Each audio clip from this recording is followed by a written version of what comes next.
Crise politique au Sénégal déclenchée par le report de l'élection présidentielle. La situation dans le pays le plus stable d'Afrique de l'Ouest inquiète au niveau international. L'Union européenne invite les autorités sénégalaises à organiser au plus tôt l'élection. Une délégation de parlementaires de la CEDEAO est en mission à Dakar. Pour sortir de la crise, le président du groupe parlementaire Beino Bokk Yakaar, la mouvance présidentielle plaide pour le dialogue.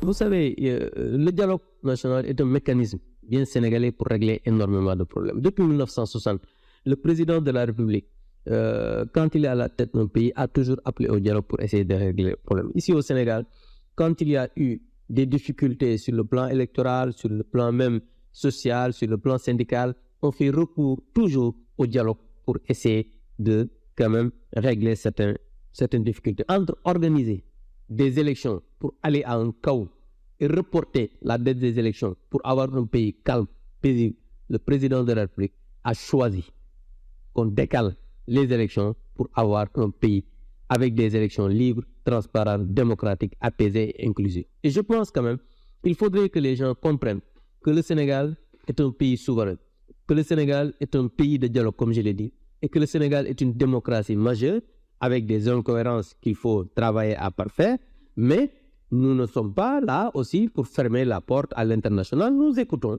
nos amis, mais il faudrait aussi qu'ils nous écoutent pour savoir que d'abord, c'est un pays souverain, c'est un pays qui a sa constitution, c'est un pays qui a ses lois et règlements, et je pense qu'on ne peut pas nous dicter une manière de faire, mais on peut accepter des échanges avec nos partenaires techniques, financiers, comme de l'autre côté aussi, pour échanger avec eux. Mais le plan de sortie de crise, le président l'a dit, c'est le dialogue, l'échange, l'apaisement, parce que je pense que ce pays gagnerait à être apaisé davantage.